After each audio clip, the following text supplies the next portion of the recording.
barbershop conversation, guys. Feel free to hit the subscribe button. The breakfast was fucking amazing. I'm gonna talk about that shit probably for the next 6 months, man.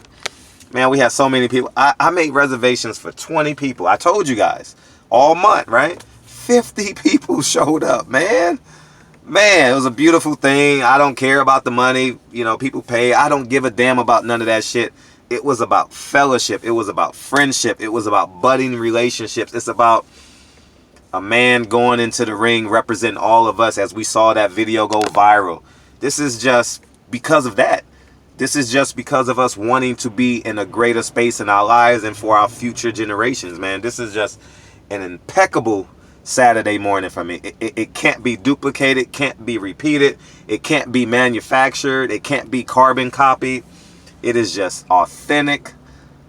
Oh man, it was just beautiful, man. And I was on the phone with someone, and you guys know me, you guys know I love Malcolm X, all you guys. And Vince told me, he says, this was a Malcolm X moment when you can bring people together, when you can step aside our financial differences, our political differences, our religious differences, and just sit in fellowship and be honest with our authentic self with one another.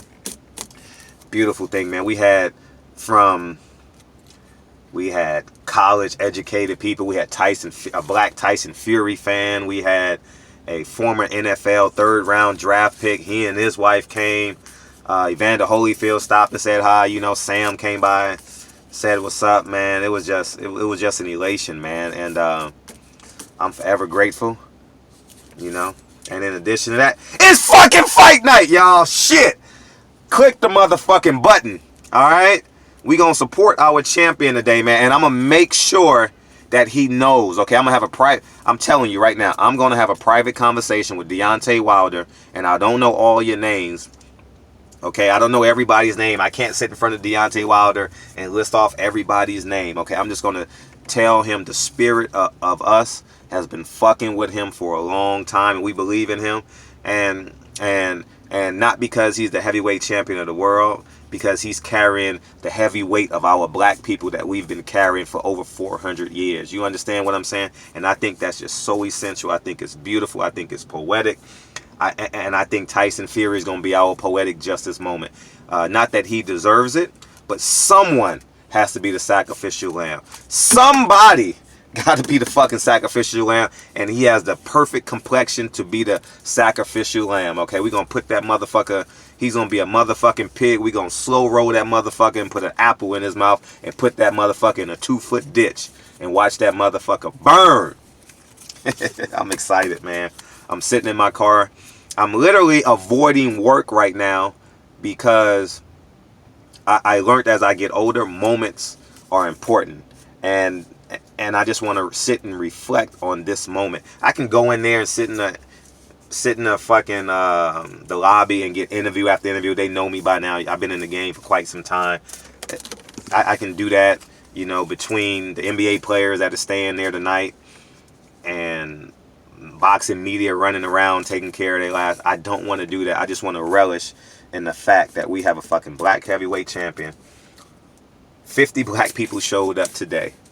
More men. I'm a representation of a black man in America. I love that our sisters came out. I'm forever grateful, thankful, etc. But I know what it takes to be a black man in this country, and I value that, man. And I just want to say man, you guys are special, man. Like, you guys have no fucking idea how special you are, and then how uberly special we are together. And I know some people couldn't make the trip. We got y'all. Alright, I know some people can't afford the pay-per-view. We got y'all. I know some people may have an accident today, that they may have a family event that they might have to attend. Maybe it's a wedding. You understand? Maybe it's whatever the case may be. You know what I mean? We got you, okay? You are still spiritually alkaline. I'm gonna start using that shit. You're spiritually alkaline. I'm patenting that word. Nobody used that word. Spiritually alkaline. I love that. Alright? And we got you. Alright? From the small YouTube channels to the medium-sized YouTube channels to the large YouTube channels, we got you. Okay? From the people who've been in this game for 15 years and been waiting on this moment, to the people who just getting on board today. A young lady became a boxing fan today, sitting at the table. Man, she's an amazing woman in our community. She serves plates in our inner city for $5. I just thought that was beautiful. My first comment to her was, not thank you, but why the fuck are you selling all this great food for $5? You know, macaroni and cheese, cornbread, 2 pieces of meat, and a salad for $5 on 80th and Western. 80th and Western. So if you in LA, go to 80th and Western and tell her thank you. All right. And it's you know what I mean? It's just a beautiful thing, man. And I feel good, man. I feel complete. I feel whole. And it's I don't care how much money we have or what title you have on your business card. If you don't want to see your man beside you be better, be greater, be the greatest version of himself, because it's not a threat to you. You know, in my 20s, I was real competitive. I thought I was going to get all the money in the world. And, you know what I mean? I was the only one with, you know, I'm just be candid. I have a 6-pack. I had 8 abs. You know, I'm an ego. You know what I mean? I've always been in shape. I'm going to be the best man in shape. But when I realized, nigga, I'm running this race. This is not an 8-lane track meet.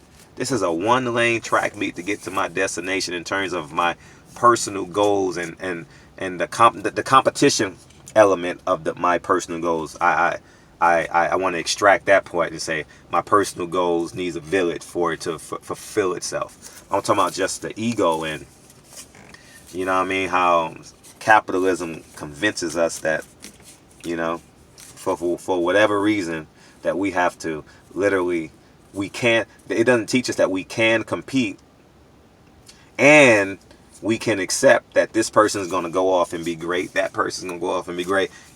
Your daughter next to you is going to go off and be great. Your son behind you is going to go off and be great. You understand? You know, it's just special, man. And we're going to have fun tonight. We're going to celebrate. All right. My whole life, I've spoken my whole life into existence, guys. It ain't no magic to it. It's just the discipline of believing. The discipline to believe is the hard part. You know why? Because today is the first of the month.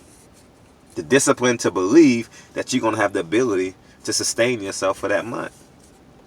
You know, I've been paycheck to paycheck my entire 20s. I had a few $1,000s in the bank, but that's basically living paycheck to paycheck. You know, ain't nothing special about having a few $1,000s in the bank. For me, personally, I'm not speaking for everyone, but I thought that shit was the case. I thought that having a couple of $1,000s and having average to good credit was okay. It's not.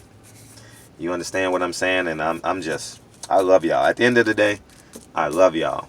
And the fact that people traveled to a strange land, was tourists in a strange land, and their only obligation was to sit their asses in that seat at Staples Center Saturday night and watch Deontay Wilder knock this motherfucker out. That was their only obligation. They made time on their Saturday morning to make this an obligation to come. I didn't think 50 people would come. I'm being honest. And you guys know my ego. You guys know I'm proud of myself. You guys know that the same affirmations that I speak about y'all, the same affirmations that I speak about me. I have unwavering confidence in myself. I have unwavering belief in myself. Okay? Yet, I had no idea 50 people was coming. Nigga, they told me, I went Wednesday. You guys remember when I went and got the 20% discount? It went from $35 to $28, right? I went and I was like, he said, you want to change the reservation? At 20? I said, nah. He said, well, here's my card. Call me Friday if you have any changes. I was in there all day. I had lunch with Sam and a few other fighters there Saturday night. Radio Raheem actually had lunch with us. Go to ES News. You can watch the video. And it was like 20 of us. We all had lunch together. And I thought about changing the reservations. I don't know if it was fear. I don't think it was fear. I'm not a fearful type of guy, but I was just being honest. I thought I was being as honest, and I was like, 25 people max. We'll probably just add one of them 4-person table, and that'll be it. Double that came. You understand? And that's a great recipe for like life. Put your head down and work. People are going to see you working.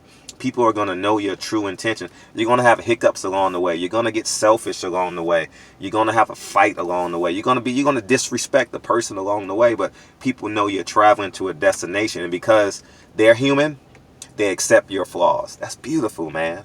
And that was a microcosm of what happened today, man. I haven't been perfect on this YouTube thing. I'm telling you, I've been far from perfect. I've made a lot of mistakes. I'm 27-1-1. I'm just fucking with y'all. I've made one mistake. You know what I'm saying? But I haven't had time to do the fucking Adonis Stevenson. I had no time, and I really didn't care about that fight. I'm sitting in the car right now, and I was like, do I want to go to the media room and watch the Adonis Stevenson fight? I said, no, I want to sit here in this moment. And then I got this splash of excitement. I said, I just want to touch y'all, and I want y'all to feel my exuberance. I want y'all to feel my spiritual connection to y'all, and it's just a beautiful thing. I hung out with I know their names. I'm just tired. I had an hour and a half sleep yesterday. For real. No lie. I'm not lying. Hour and a half sleep. I slept downstairs because I didn't want to go upstairs, wake him up, and take a shower. You know, I don't like taking showers. It's like you only like taking a shower in one bathroom. And I got 3 bathrooms in my house, and I only want to take a shower in one bath. It's the weirdest shit ever. I don't know. I don't get it. But I said all that to say I didn't want to go upstairs to take a shower. So I stayed downstairs, and I just slept on the couch. And then, you know, the kids always wake up early on Saturday, especially 6:30 a.m. You hear the fucking footsteps. I'm like, shit, I got. So I literally only had like a hour and a half. But the good thing is I didn't have to run this fucking morning because the fucking 30-day challenge is over. And I salute everyone who did the 30-day challenge. There were people who in other places that were pretty quiet about this, that didn't do the 30-day challenge. I mean, that did the 30-day challenge but didn't want to be publicly acknowledged. Thank you, thank you, thank you. As I digress in what I was saying, I hung out with Blue Blood. I kept these motherfuckers out all night last night. Right? I was like, we went in Town Biz.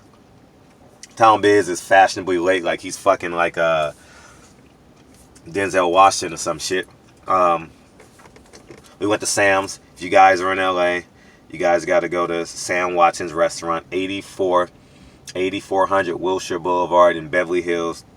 Go check it out. Great 5-star dining, 5-star experience, and for real, ain't no bullshit aside. It's a 5-star sports bar, and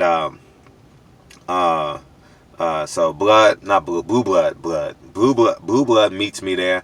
We had a great time. Blue Blood and I have been together all day, all week. I mean, all past 2 days. He got in Thursday or Wednesday night, and then so we went and hung out. He met me over at Sam Watson's. He and Sam had a great time. You know, there was like 100 people there. Those are like my extended family and the people that I met. Typically extended family, but I had a good time. Town Biz shows up at 10:30. We're leaving. We heading off to another spot. We link up. We go to a club, and I was like, nigga, y'all want to go to a strip club or y'all want to go eat? The nigga said they want to go eat, so we went and ate. I'm fucking with y'all, man, but that's really what happened. So we went and ate. We went to 24 Kitchen. If you guys are in LA on Cahuenga, you guys know that's like a fucking after club. Creme de la creme. You see a lot of celebrities. Makiba, what's her name? From Love and Hip Hop was eating right next to us. Masika, Fetty Wap's wife. Baby mama. So, that was cool. It was just an awesome experience. Then we got up an hour and a half. I went to bed at 4:30, 5 o'clock. Had to be here at 8:30, and then they coming in 8:30. You know, they were tired too, so I'm honored that they were fatigued and they still showed up. I'm grateful. So the whole experience, now it's Saturday night, and Deontay Wilder's going to do his part. Everyone's doing their part. Everyone's doing their part. We've spent thousands of minutes on YouTube promoting this fight. All right, between whether positive or negative, well over 10 million clicks, 20 million clicks have been about Deontay Wilder on this YouTube thing. We've done our part. Be proud, be elated, be excited. All right, this is a substantial moment, and I don't care what nobody say. All right, the reason why Deontay Wilder went viral because it was about race. All right, the reason why Deontay Wilder went viral because it was a black man taking back his pride, taking back his strength, taking back his power, and taking back what he desires to own in America. That's why that video went viral, and it ignited a dormant spirit that resonates in all of us. Well, except Radio Raheem, right? But it ignites, it resonates and sits in all of us, okay? And I think that that moment lit a spark. Like, you guys have a wall heater at home, and you light the pilot. That's what that shit is. That was the pilot, and it gave you courage. It gave you confidence. Deontay Wilder stood in front of the LAPD and says, I want y'all to kill me, so the people behind me, so my black kings and queens behind me will never ever get harassed, shot, or be in prison ever again. That's what Deontay Wilder did fucking 2 nights ago. All right, he gave us he gave us the courage to be black, be proud, say it loud. You know, James Brown, you know what I mean? That's what he did, and he embodies that. He's unwavering on that. You understand? And so it's Saturday. It's 3:14 PST time, and we're 5 hours away from Deontay Wilder knocking the shit out of this motherfucker, man. Knocking the motherfucking, man.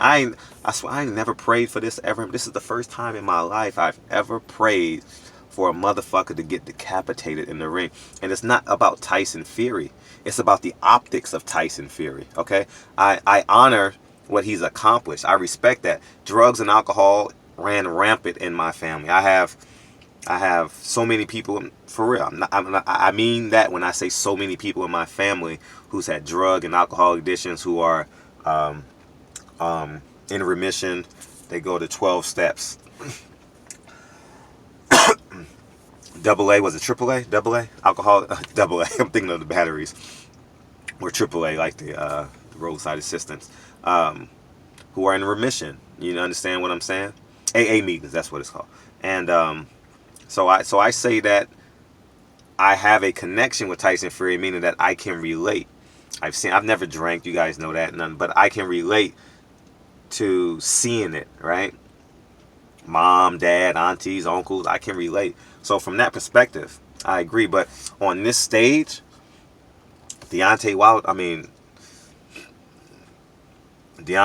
being the biggest, baddest man on the planet, the proudest and the loudest black man that we've heard in a long time, let's be real, versus a big, tall, strong white man who's going to come over here and be a quote unquote, I'm just giving the optics, a colonizer. He's going to take these belts back to his country, and we're going to left without he's going to strip us of all our fruits of our labor and never ever bring it back, because he has no reason to come back to America. If he gets his WBC belt, he has no reason to come back to America. No reason at all. Zero reason. He can have the rest of his fights like Klitschko over there. Him and Anthony Joshua can have all 4 belts over there. So that's the truth, man. And Deontay Wilder is going to proclaim his territory. He's going to knock this motherfucker out. We're going to sing and dance like it's 1942, and we sitting on the brownstones in Brooklyn, and the radio is playing, and oh man, it's just Dorothy Dandridge is just jumping up and down in jovial mood. We got Joe Louis with his hands up in the air. Hands up in the air. Well, I didn't have Chris Brown back then, but yeah. But it's a great night. I just wanted to reach out and touch y'all. You know, this 20-minute video. I know you guys are making your hot wings, making your hot dogs, making your last.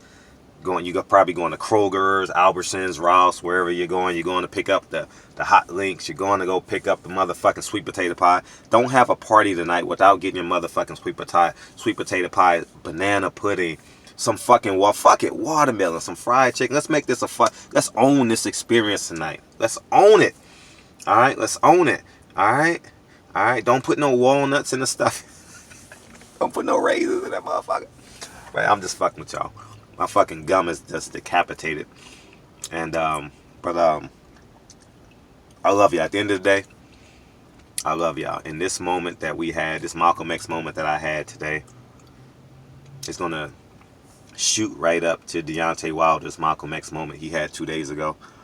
And the optics of Deontay Wilder standing over a knocked out white man in the ring in Los Angeles, California. Optics will be amazing. Remember the Mike Tyson, the Sonny Liston shot? You know, everyone has seen it online. we grew up to that shot. All right.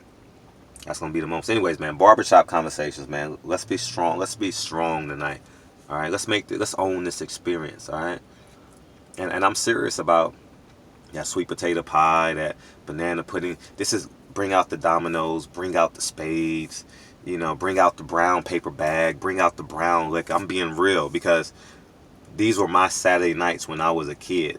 You understand? We would go get some hot link sandwiches from down the street, go get a big bag of potato chips, and they would make the fruit bowl salad, and you have banana pudding. You know, you make your last phone calls. Cuz, you coming over? Call your cousin. Call your cousin you ain't spoke to in 4 years and let him see the baddest man on the planet. Let him know that he's black. All right? So anyways, man, barbershop conversations, man. Feel free to hit the subscribe button. I love y'all. This is just a message of love, inspiration, and encouragement. And as I encourage you, remember, I'm looking in this fucking in this phone, and it's a reflection of me. So I'm actually talking literally, spiritually, figuratively, talking to myself. I just get to upload it to y'all motherfuckers. Barbershop conversations, man. Feel free to hit the subscribe button. I salute y'all. Peace.